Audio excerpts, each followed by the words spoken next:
Hello and welcome to a short video on Scavenger SV-4. For some reason you keep wanting to call it SV-9. Scavenger SV-4 is one of my personal favorite indie games that I've been putting a lot of time into lately. It's got a lot of little customization stuff, but to get started we're just going to hit new game, choose identity, male or female. Doesn't really matter, just affects the random names and then the pronouns used in the, I believe, post-game, maybe at the start of the game content. It doesn't really affect anything, just a little touch. Likewise, you can paint your ship however you want in different patterns and colors. The colors will also affect your UI in the game, but you know, it doesn't really do a whole lot. Hit begin game. Then we are entering orbit, so the general plot synopsis of this game is you can start off on your bunk terminal, and then you can read through your personal log. It is different every time you start the game. So there's a lot of little flavor text. I'll click through here pretty quick. If you want to read it, you can pause the game, or pause the video and watch it. Otherwise, I usually just, at this point in playing through, I've done so many runs, I skip over this, but there's a randomly generated intro here, as well as a randomly generated ending, partially randomly generated ending depending on the stuff you do. You can turn your music on and off. You can play a game called Dungeon Road, which I have beaten once, and you actually get a special ending to the game if you beat this and then just leave the planet. Likewise, you have other little nice touches, like your bedroom decorations will change. Sometimes there's something here. I'm disappointed that there's not. And we are around a planet that is radioactive. Our goal is to send our rover down and obtain as many artifacts as we can, get as much...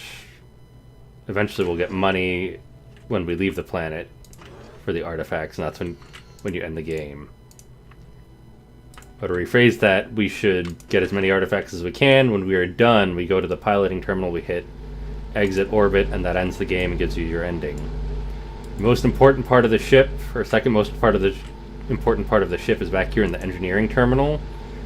You can get a system overview. There's a lot of little details in this game, warning you about the radiation levels and other little details I like. You can hit user terminals. From here you can force reboot. Each green thing on this map on your ship is a user terminal. Sometimes they crash and reboot themselves. Sometimes you have to force a reboot.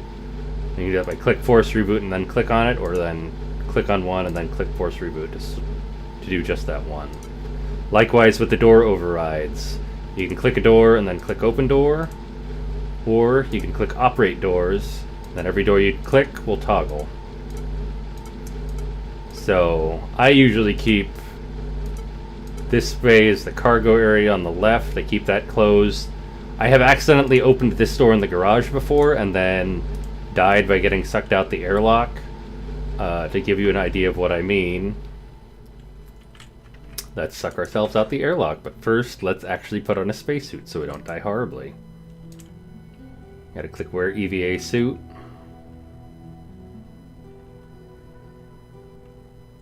Which generally you don't need through most of this game. And in 99% of runs I never put it on because I don't need it for anything. But it is a nice little attention to detail.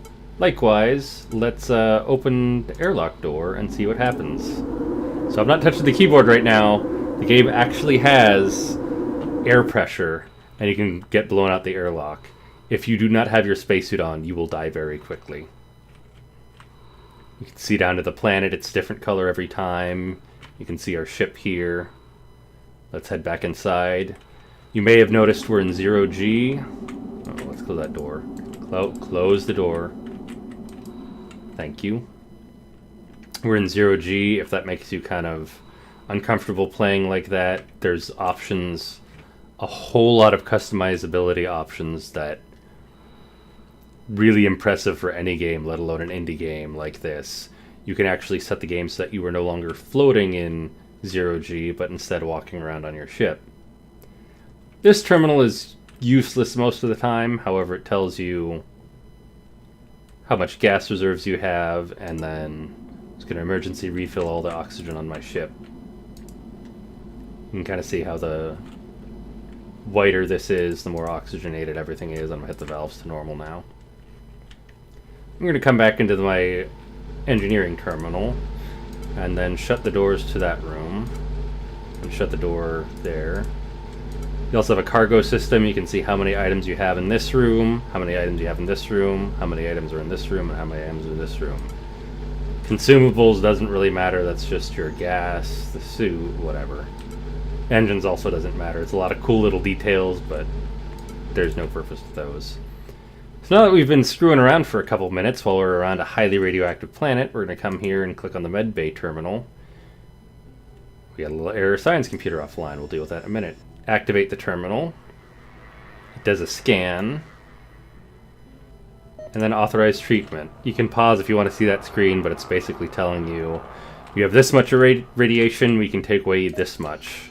And the main gameplay loop is going between controlling our beautiful rover right here, and then hitting up the medbay every 2 to 3 minutes to reduce our radiation. No matter what, your radiation will always go up in total. However, you can decrease the speed by removing some of the current radiation. Say, I believe it's the current radiation gets higher and higher, and then the permanent buildup radiation also grows. And by reducing that current radiation, whatever you want to call it, back down in the med bay, it lowers the permanent buildup. So this is the garage. We can send our rover here, which we won't do right now. And we can install different items and artifacts we find on the planet. This is our research error. You can see it's crashed. Our research bay, not our research error. And this is our piloting terminal, where we'll spend most of the game. Go ahead and launch the rover, and then establish communication link. So now we can control the rover. If we click on this main screen, we can actually control the turret on the rover and look around and see our beautiful ship. One of the other things I really love is the customization here. So on the left, there are different items that are equipped on a rover. If you start a new game, you'll have slightly different ones. You can, in options, pick which things to bring with you initially and which ones not to. So I've taken off some of the things like a compass that I don't really need because of my experience with the game. And you can also have a little column that says display. You click on the icon there. You can change which screen displays where. And so let's put our video camera back on the main display. And then I'm going to go and reboot my research terminal in the back. So we come back to our engineering terminal. Click on user terminals, click on force reboot, and then click on the research terminal. I'm going to head back to... I'm going to stop by the med bay. Double check my auto dock. You just click activate auto dock. So treatment, radiation, mitigation therapy. Current dose is equivalent to 320. Post-treatment is 153. So you want to keep coming back here because the higher the current dose is compared to your permanent dose, the more it's going to start affecting your permanent dose. And you will have different endings depending on how much loot you leave with and what your dosage of radiation is. So right now I'm going to control my rover. It's just standard WASD. You can change in the options. And I drive up to these different kind of ruin-looking things. And on the left-hand side above my inventory, you will occasionally see the message pop up, object nearby. And so that tells you drive around this area. For a lot of these ruins, it's right in the center. For some of them, it's on a certain side or in a certain area. And you'll get used to that as you play the game more and more. Once you're close enough, you click pick up. As long as you have manipulator arms equipped and powered, you'll pick up whatever item is there. The items aren't actually visible unless you drop it out of your inventory, but initially it's just an invisible item that says it's somewhere nearby. So right here, I'm used to this type of ruin, so I know it's always drive around the donut, go into the center. And then I have my manipulator arm displayed on a screen in the upper right, so you can see as its progress as it's picking something up.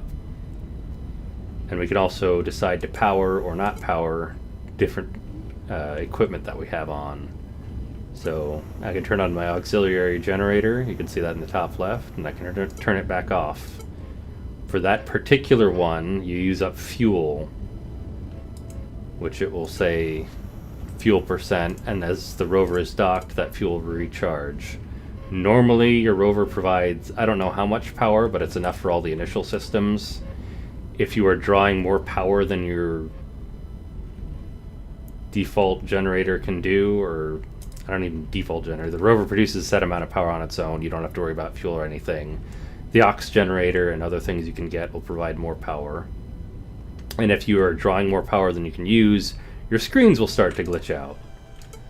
Likewise, your items can get damaged. So right now everything is green. Green is perfect condition. There's nothing wrong with them. If they get damaged, they will glitch out. So for example, my camera screen would start getting, more static and fuzz. Right now it's just black and white because the radiation in the atmosphere is interfering with it.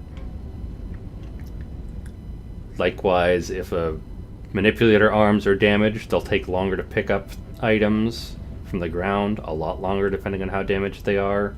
The microphone might start giving you static, the reserve battery may not hold much charge, etc., etc. So now that I have about 5 items. This is not a ruin, this is just a stalagmite or little mound sticking out of the ground. I'm going to hit the recall button, and before I do that, my little trick is after I hit the recall, switch to the camera, and now we're going to look around on our way up so we can survey the area and have a good idea of where to go. So I think I want to go the reverse of where I am. Also going to hit up the med bay now because it's been more than enough time that I can perform another radiation reducing treatment.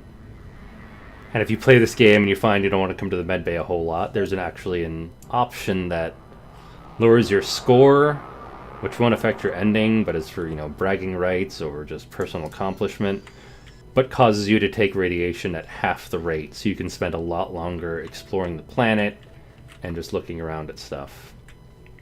We're going to come back to our terminal, and we get more and more color as we get further and further from the planet and closer to returning to our ship, which is also spinning around the spinning in space constantly. So we could watch as our rover re-enters our ship. The game might seem a little stuttery. That's because I'm recording and have it on high video settings. Normally it doesn't have any stutter for me. And now our rover is back in. So what we're going to do is we're going to come to this rover control terminal, or the cargo management terminal. All these question mark items are artifacts that we don't know what they are. And we're going to click on each one and move them to the science lab, which can only hold 4 things.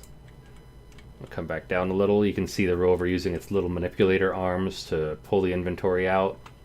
Regardless of whether it's physically moved over here or not, I can start researching everything.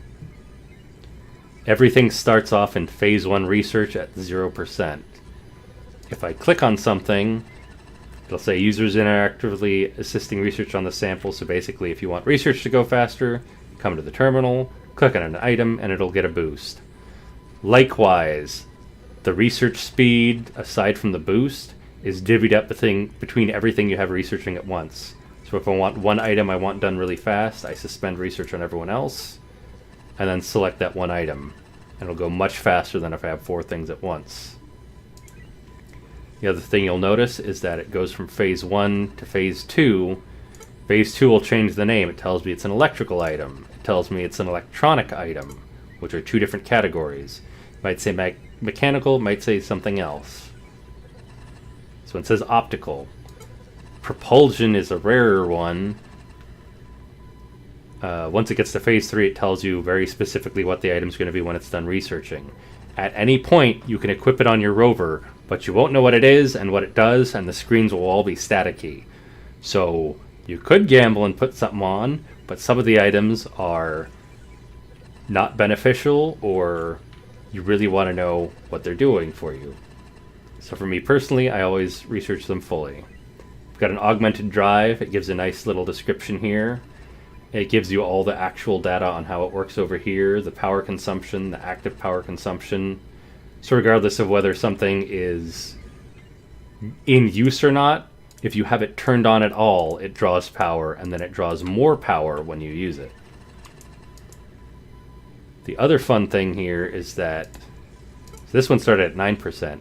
As you research items, every time an item reaches a full phase of research, all other items within that category or of that type get a boost to their research, regardless of whether they're not done at all or partially done. So at the start of the game, everything is 0%. Halfway through the game, you'll find a lot of stuff that's already in Phase 2 or even Phase 3. And near the end of the game, you will probably find a lot of Phase 3 stuff. However, you can still find things you haven't found any version of yet, or any category of. And those will show up as 0%, and that's also how you know you have something you haven't encountered yet on this run. And so I say it's a roguelike. Every run is separate. You don't get any kind of carryover for beating the game once, or nothing carries over between games. The only thing I think the dev put in, and this may have changed since years ago when I read it, was that there are certain events that are difficult the first time to figure out and are kind of spooky, scary, or big plot elements, or just a big challenge thing. There's only 3 different ones of them, and you only encounter one in any given run. But those don't start happening until your 3rd playthrough, so that you actually have time to actually, get used to the game and playing it. First minor spoiler, this is an electric weapon, so yes, you can arm your rover with weapons, and you can do the math on what that means. So this tells me it's a burst arc weapon. There's certain other weapons I prefer. And we also have data storage, which can be anything from lore elements worth a lot of money. If we click on it, it says estimated value. And it can also be technical documents, which will boost your research to a whole bunch of stuff by a large amount. So the next thing I'm going to do right now is send my rover to the garage by clicking the rover to garage button. There's one on the cargo panel there, and there's also one on the garage terminal here. And behind me I can see some of the screens from the main screen, which is kind of neat. So there's all these little statistics on your rover, which I don't really pay that much attention to. It's the thing I care the most about is, do I have enough power to power the things I have on it, and what equipment do I have available, because I know what I'm going to, and I know what the end game is here. There's also a different story depending on what happens each time. So, power situation atrocious. That's nice. What else is researching over here? Number sequence. So like I said, lore. That's worth about 6,500. The arc laser. The game has lots of little details that I love. Normally I would keep playing. Normally I would keep playing, but I just want to make this a short little demo video and give you an idea of what you're in for. It's really good. It's really fun. So many different little equipment items you could get. You can just click on them and move them up and down if you want. Numbers 1 through 0 will activate different items on here. So as you can see, just having the augmented drive powered on is draining my battery. Turning it off, I have enough power going up. Likewise, I can have it on with the auxiliary generator. And what I'm going to do now is, let's see, my favorite, I've got good stuff on this run. My favorite discovery in the game is that if you click launch, I don't have it on. Never mind. Well, I was going to show you what happens if you fire a weapon at the ship, but I'll let you find that out on your own, because it's really fun. And I did not expect the developer to have thought of something like that. So what instead I'm going to do is move everything down here. So there's all my equipment. I can come into this room over here, storage. And where I put on the EVA suit before, I can sort by value. And so I'm going to abandon my poor little rover and end this run, just because this was, a fun little video to show friends what they're missing out on. We're going to exit our link. You can survey map data, you can do all sorts of stuff from here. You can reset the landing zone, so if you get your rover in trouble and want it to pull out, you can do that. If you ever somehow manage to get your rover to flip over, it will explode, so don't land it on its head. The other real quick basics, your rover does not have health. The items on your rover do, and they can break and be destroyed. If the last item on your rover is destroyed, the rover blows up. Period. You're done. At least your rover's done. At that point, the only thing left for you is to come back here and hit the exit orbit and end the expedition button. You can confirm course. I'm going to hit yes, and that will end my run. And then my favorite part of the game is as follows.